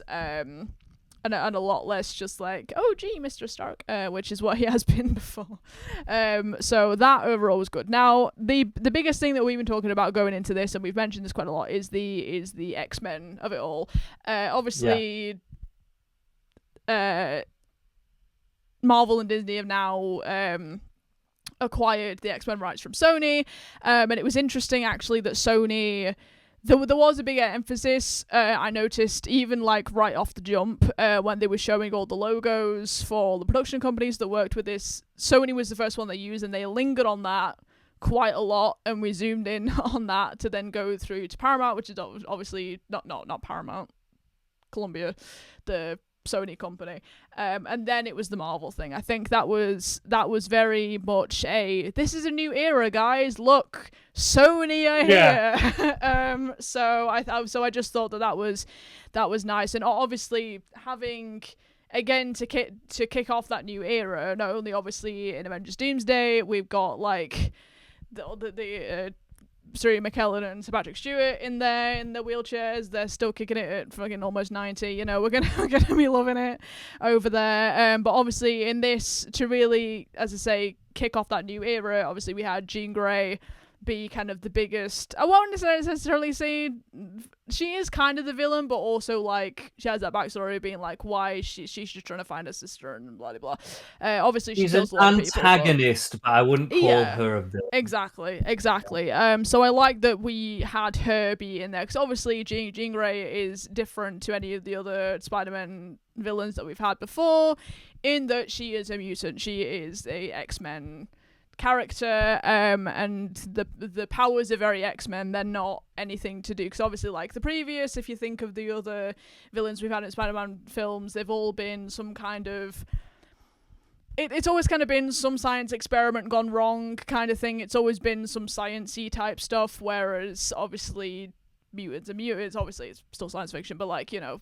But also Spider-Man was kind of a mutant. Exactly. He was exactly. But he obviously got bit by a spider. That's not just a natural mutation. Well, the X-Men lore in the X-Men, right, is that a lot of people, if not everyone, is born with an X gene, which they call the mutant gene, right?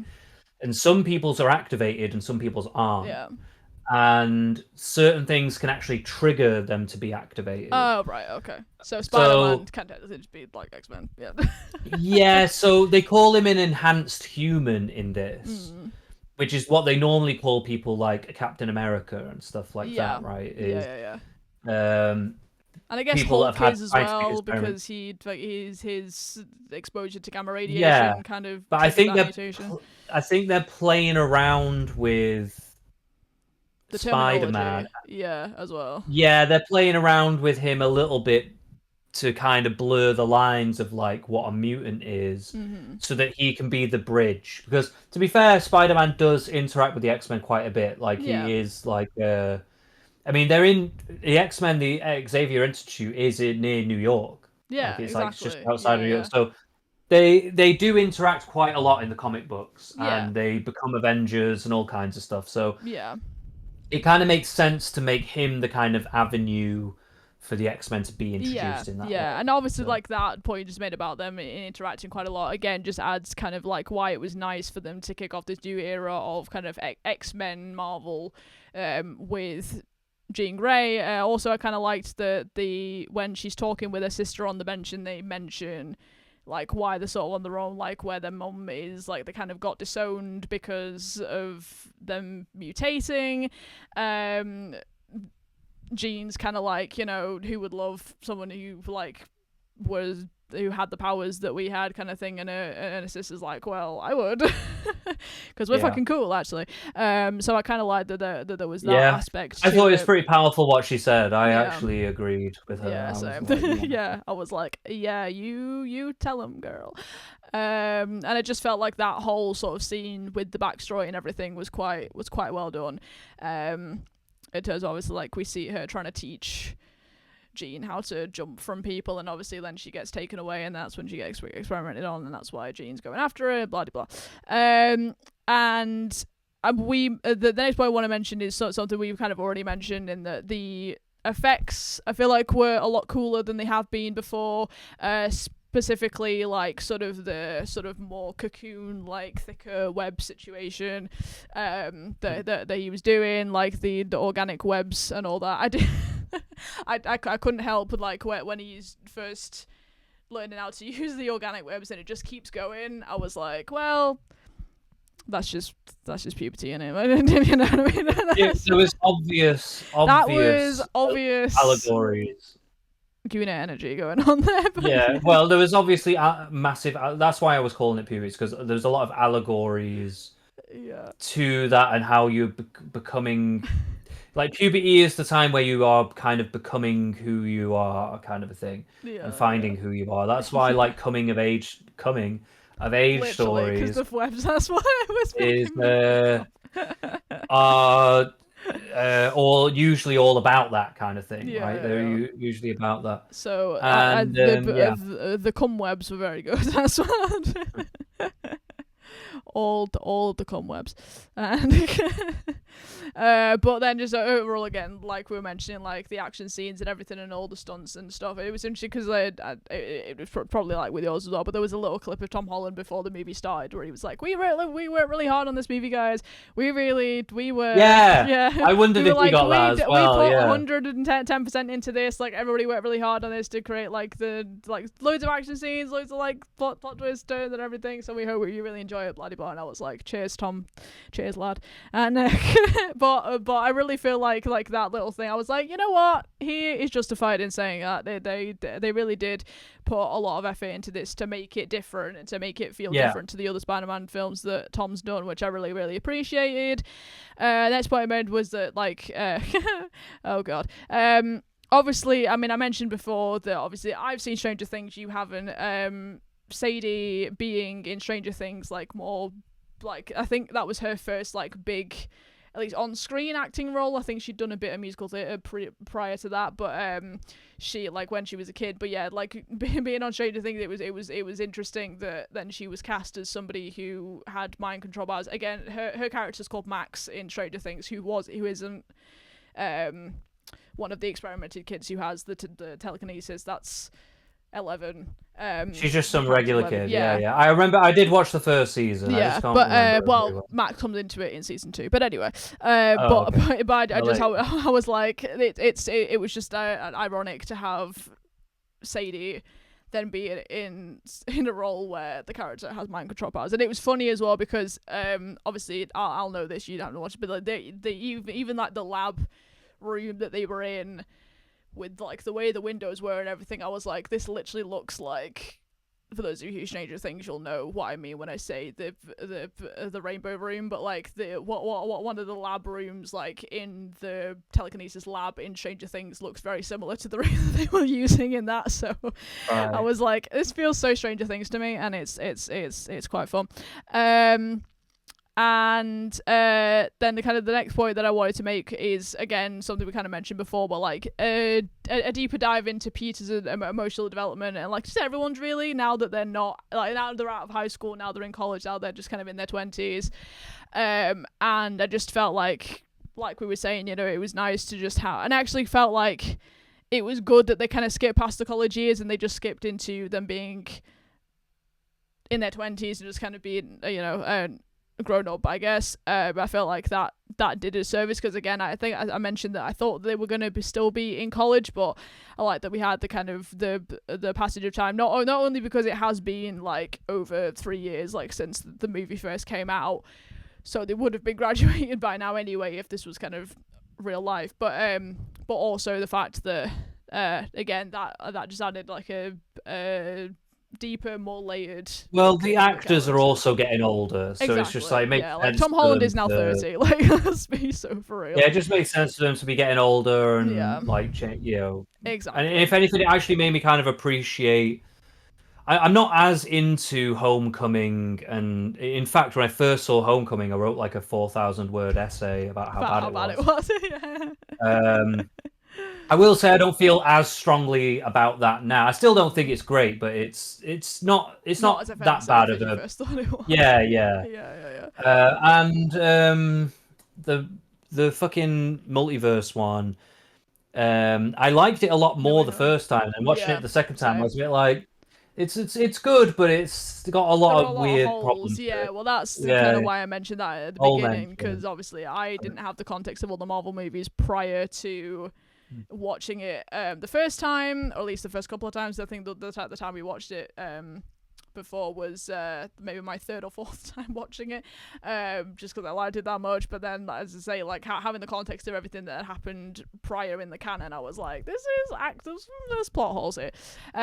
But Yeah, regardless, I just thought that this overall just felt like a lot more what we like and what we came to love about the previous Spider-Man franchise, but obviously yeah. with Tom's character. Well, it made me appreciate the kiddie style in a way because I liked Yeah, the progression yeah, from that to this. yeah, So it kind of makes it worth it in a way. yeah. But to be honest I'd with agree with that. you, those first three movies kind of should have been doing that along the way I anyway. agree. So by the third one, it should have already been kind of there. But whatever, it's been a roundabout way. We get it in the fourth Yeah, movie. Whatever, it's fine. it's not. Yeah. Yeah, Now the last point I wanted to make, um, in sort of well, it's kind of pro and con. I've already kind of mentioned this, but in terms of Banner being in it, Hulk being in it. Obviously, yes, the reason that they had him in there was because they needed the inhibitor plotline, and that's how they managed to do. Which obviously it makes sense for Hulk out of everybody to be somebody who would need an inhibitor like that. It did kind of be a bit confusing because the last time we saw Hulk, obviously he was perfectly fine being Hulk, and he had it completely under control and was a completely normal. Okay, he had got all over all of his issues, and he was completely fine. So now to have him be like, well, I need this because I just want to yeah, be Banner. I just want to be a college physics professor, and I don't want to be Hulk ever again. Blah blah blah. Um, yeah. That was very it was a bizarre. bit Like weird. it was like Yeah, the only. There wasn't really many plot hole or like big problems I had with things in the movie like that. but that was That one was of them. like the only main Yeah, one where I was just like, why is he doing that's that? just kind of Like, yeah. Well, what is that's the kind of point? how Yeah, I felt as well. I was just like, okay, Bano, I kind of get why you're here, but also why you're here. Although I did like think that at least they kept the whole him not wanting to hurt anybody when he, like, as soon as he's come back from being Hulk, he's like, did anyone get hurt? What did I do? Oh my god. At least like that's. At least they kept that consistent. Like, the only times we ever really saw him, especially when he was getting, like, wheeled away in the ambulance, he was like, yeah, was I Hulk? What did I do? Is anyone hurt? Oh my god. Did I hurt anybody? So at least that was kind of, that was consistent. So that overall, like, that's kind of what I, like, stuck out to me as, like, points that I could really point out as, like, good things about the movie. Now, in terms of my little gripes. Little gripes. There aren't really that many, but I just thought, the first one, and I don't know if anybody else noticed this, but when, obviously, Spider-Man No Way Home, where Aunt May dies, came out in 2021.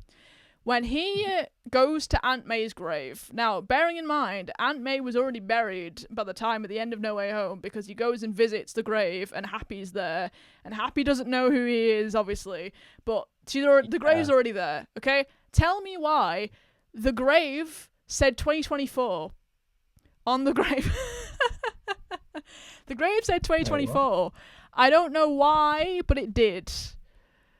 It said, did it? May, yeah, it said May, and then it was the first time we'd got like a close up of the grave, I think. But yeah, it said 2024, and I was like, excuse me, sir. even if they wanted to excel it a little bit along the timeline because it's been so long, 2024 would not make sense. 2024 That could, would not make yeah, sense. that could just be an oversight potentially. Did it say the year in the other movie? I don't remember. I don't remember either. I'm gonna have to Google that. I didn't even take in I'm gonna Google that right the now. dates. I didn't take in the dates of her thing, so I did not notice this at all. Like Well, it I didn't. am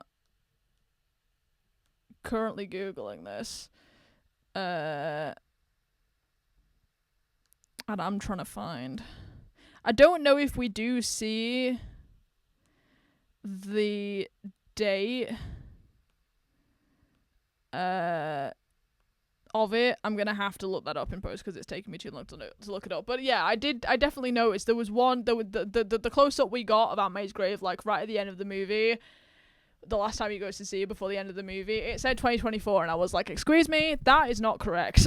So I don't know if maybe that's gonna have any kind of, maybe that's like a fuck up with the multiverse timeline or something, whether that's actually going to be significant or not, we don't know, because then linking with the end credit scene, I was thinking maybe, but maybe that's just a theory, I don't know. But that was something I did notice, and I want to know if anyone else clocked that as well. Also, so in terms of, as I say, the biggest thing going into this movie, like we said, was how they were going to handle the fact that these characters don't remember Spider-Man at all. They don't remember Peter Parker. They don't remember anyone. I personally, now, I don't know how they would have done this otherwise, but I felt like at least the timing and the way that they went into MJ finding the letter was a little clunky. Little clunky. I don't know if that was just me, but I obviously like the scene that they had. Obviously, then they have the conversation. He takes off the mask and everything, and I was like, okay, I'm getting the emotions from this. It's okay, you know. I'm getting where they were going with this, but it just kind of felt a little sudden. A little, well, we need to do this at some point, so let's just whack this in here. And you know, I don't know. It didn't bother me because he left her there. He'd left that letter there.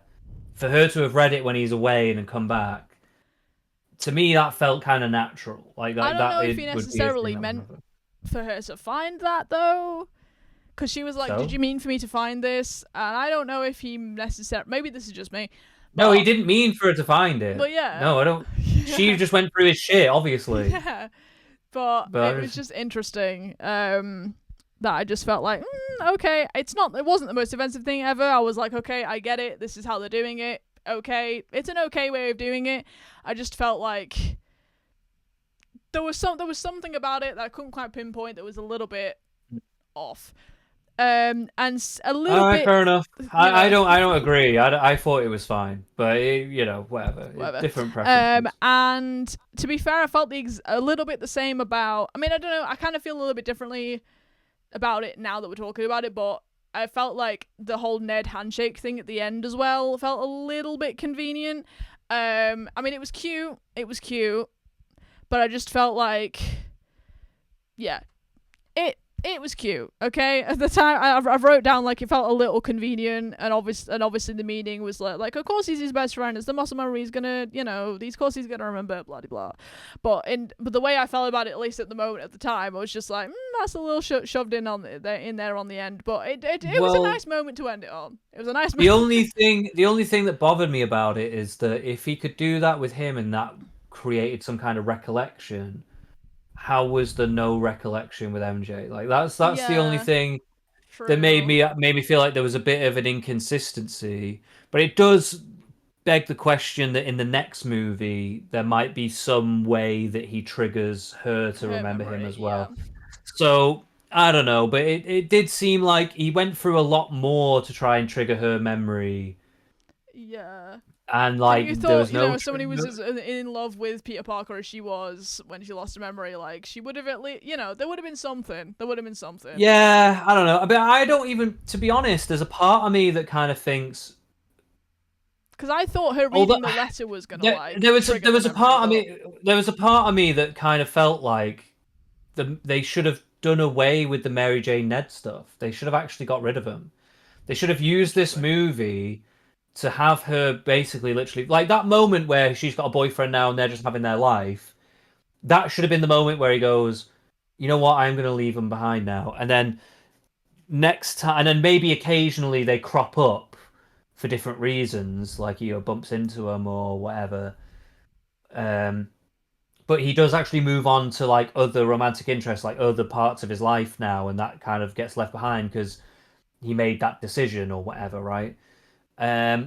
For it to kind of go back into this Mary Jane thing, I'm wondering in the next movie, is it going to be a situation where maybe she does start to remember, or they just start a new relationship without her remembering him? Maybe. Or whether there's going to be some dramatic moment where her life's in danger or whatever, and then they have some moment, and maybe she like bumps into him and they accidentally kiss or something, and then she remembers or something. I don't know. Maybe that's a Well, little that's what I'm Disney of saying. me. There's either some moment that triggers her memory Yeah. somehow, or they just have a They just relationship. naturally fall in love again because they're meant to be. Yeah, because they were just Yeah. like meant to, whatever. Maybe. Or while they're doing that, that's when Gwen Stacy comes along, Maybe. and that, or potentially some of his other love interests, like the cat woman. I can't remember her name right now, the black cat or something. Yeah. There's a few other people that show up who he has a bit of like different flings with and stuff, and pulls his love interest. So personally, I thought it could have been interesting to move away from MJ and start thinking about him.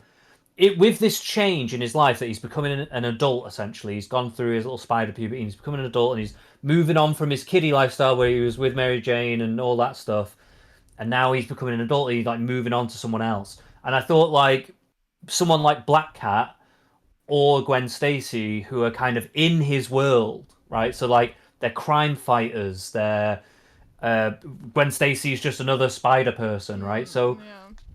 So it would have been like now he doesn't have to worry about saving them. They are actually Can backing do him it up. themselves. They're part of his life, and Strong, they're independent actually women, guys. This is strong, yeah, independent women. they become part of his crime fighting team basically. So instead of having Mary Jane, who's just some helpless retard who he is in love with, Yeah. now he's got somebody who he's now a grown up, and now he's with somebody who is part of his shit. So like that to me would have been a progression of his character in that way. But I don't know. They seem to be going back to the Mary Jane thing. I don't know what will happen from all that. Like, I don't know. Whatever. Yeah. I'm not too bothered either way. But I just thought there was an opportunity there to maybe go into a different direction. Maybe. One thing I will say about the movie is that it felt for a while now, although the Marvel movies are based on comic book characters, they have not really felt like comic book movies. Yeah. Right? So I don't know how to explain that, but I feel like if you're a comic book fan and you're into I'm not. By the way, I've not superhero read movies. any of the comic books. I should just say. Well, this is more of a statement to the audience than you, Yeah. but if you're a comic book fan, you'll kind of get what I mean here, in that there have been comic book movies that feel like comic book movies, right? And they can do this by being a bit over the top cartoonish in a way. I'm thinking of like Darkman right now. Or you can go into a gritty way like Dark Knight, but this still feels like a comic book movie. It's very rooted in the comic book experience to reflect the comic book experience. Like the dark, gritty nature of the Dark Knight comic books comes through in the movie. Like they're kind of recreating that Yeah. for a movie aesthetic. Or even the original Batman movies with Tim, what's his face? I can't think of his name right now. Tim Burton. Fucking yeah, Tim Burton. Right. His movies, they're very comic booky and stuff as well, and Yeah. they straddle To be that fair, line of when we the dark. watched the Danny DeVito Penguin one, I can't remember the name of it. Yeah. With Catwoman, like that. To be fair, did feel one very Tim Burton, which I loved, and two very comic book. Yeah. It's very like it straddles that line of it's not trying to be realistic, but the characters feel good and well acted, and the atmosphere is dark, but it's also a bit cartoonish in a way, and Even it's though just all I like could picture watching that was Beetlejuice, but that's because Yeah. I can't see Michael Keaton in any other role. But I was it just was expecting him to come out with some dirty joke. The whole even time. Beetlejuice is kind of cartoony, Yeah, cartoonish, I right? love Beetlejuice. Beetlejuice is fun. So and this one I wouldn't say it had the cartoony element, but it felt comic booky in that it was rooted in the stories of the characters. It wasn't just trying to get a big climax. It was Climax mention. it was very much trying to how do I put this? it wasn't like, oh, the world's going to end. It wasn't like some big world ending thing. It was the characters drive this plot, and the plot is revolving around them and their story. And the story had high stakes, but it was relevant to them and the people within it. And the romance story was intertwined and embedded in it, and it wasn't a typical romance. It was like not even a breakup. It was like this trying to rekindle a romance kind of a thing. It was, and then there was bits where it was taken away and stuff like so. It was all interesting, and it kept my attention. Even though it was a long movie, it was like what, nearly 3 hours or something. It was quite long, Yeah. but there was never any point where I was getting bored or Yeah. and Where it felt didn't like a feel 3-hour rushed or movie. anything. Yeah.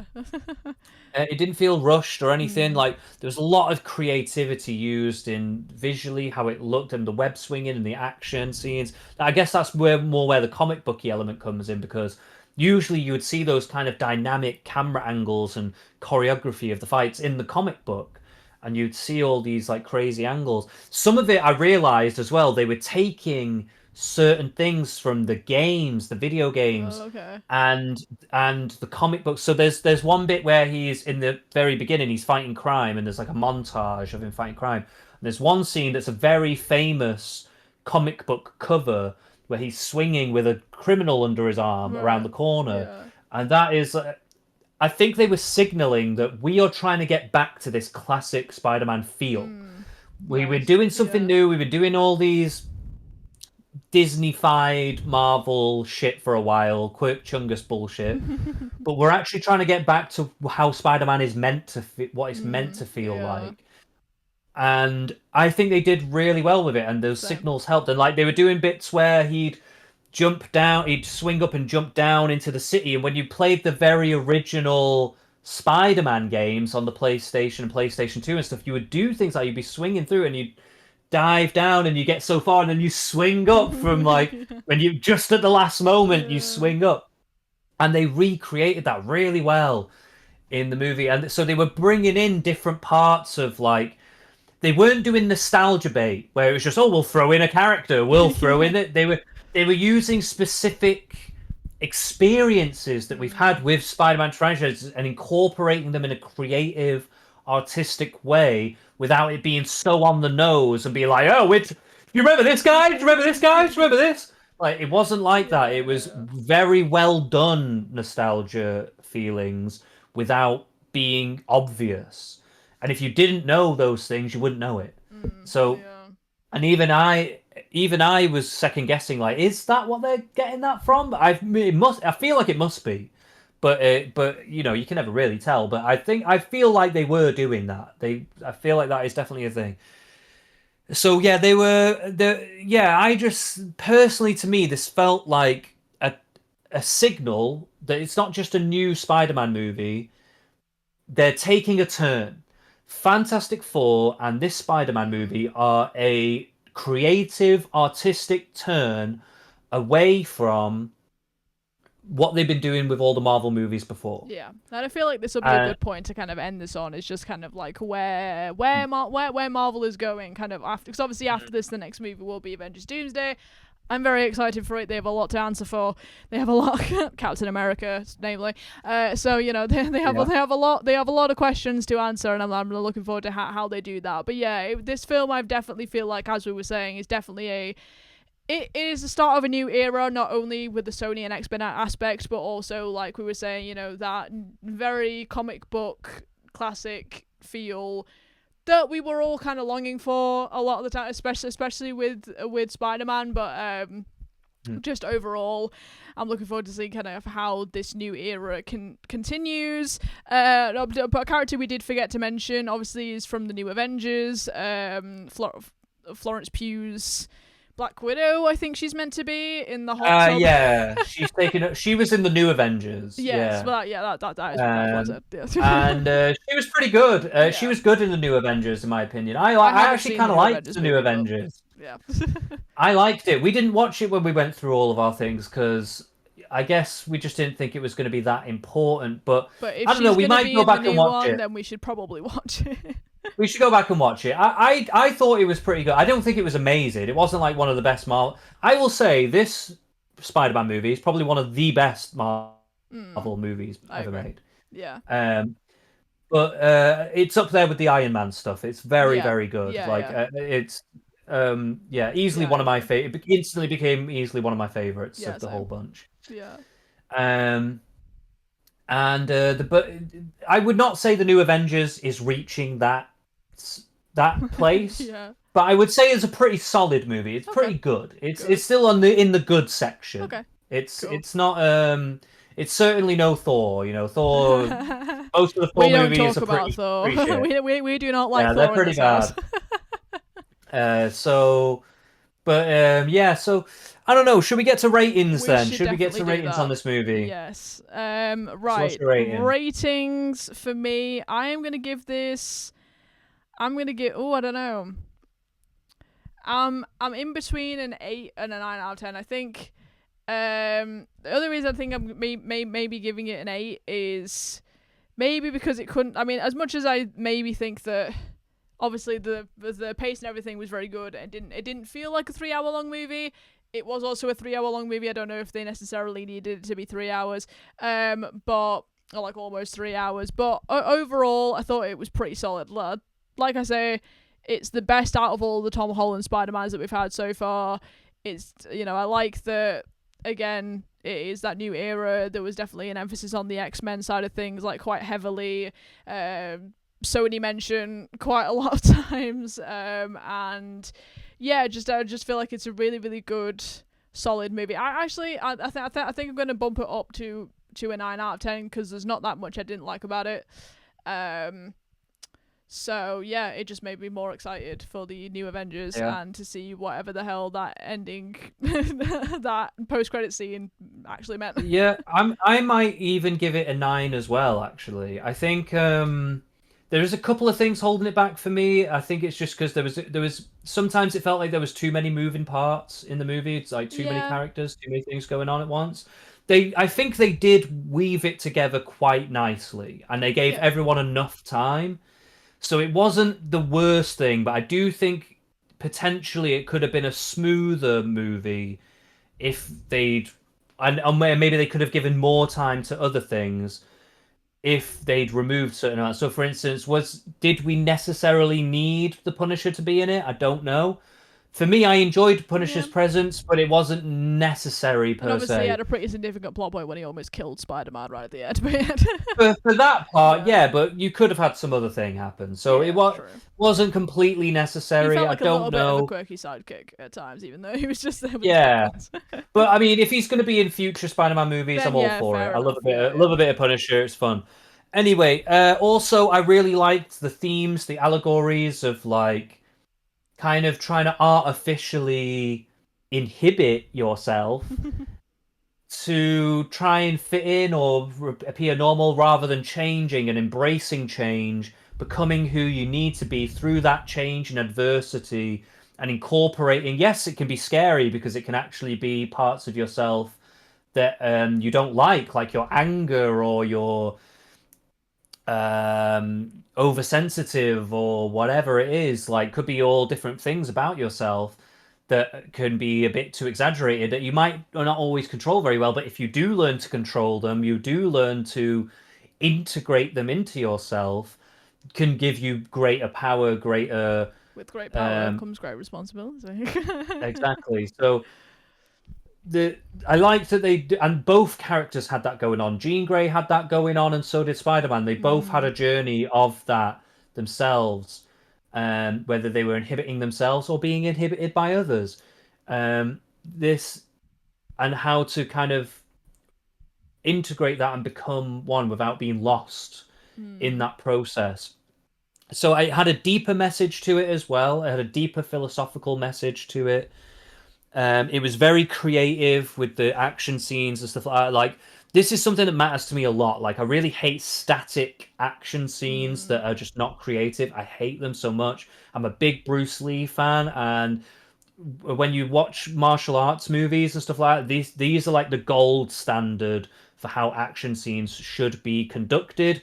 And with technology and CGI and the things that we have today, there's no excuse to be doing bland run-of-the-mill action sequences that don't even hold up against old stuff, Yeah. I right? agree. That can be done. Like we're what, 25 years, 26 years away, 27 years from The Matrix. The Matrix is doing some of the best action scenes Yeah, of literally. all time. And if you can't be topping that now, what are we even doing? Yeah, Especially when you're going to exactly. be doing something like Spider-Man or whatever, which is Exactly. insane action. But they Yeah. pulled it off. They did great on the action scenes. Some of the best stuff I've seen in Marvel for a long time.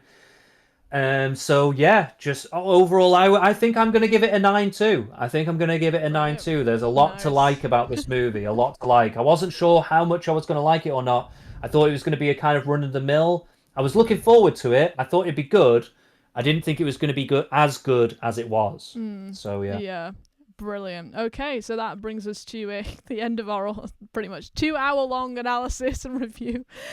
Well, there was a lot to say. We There was a lot yapped to for say. so long, but that's how much we loved this. All right, so yeah, and in the end, we came to the same conclusion in our rating. So yeah, we want to know all of your thoughts in the comments if you've seen this movie, and if you haven't seen it and you've got to this far, then well, sorry, we spoiled the entire thing.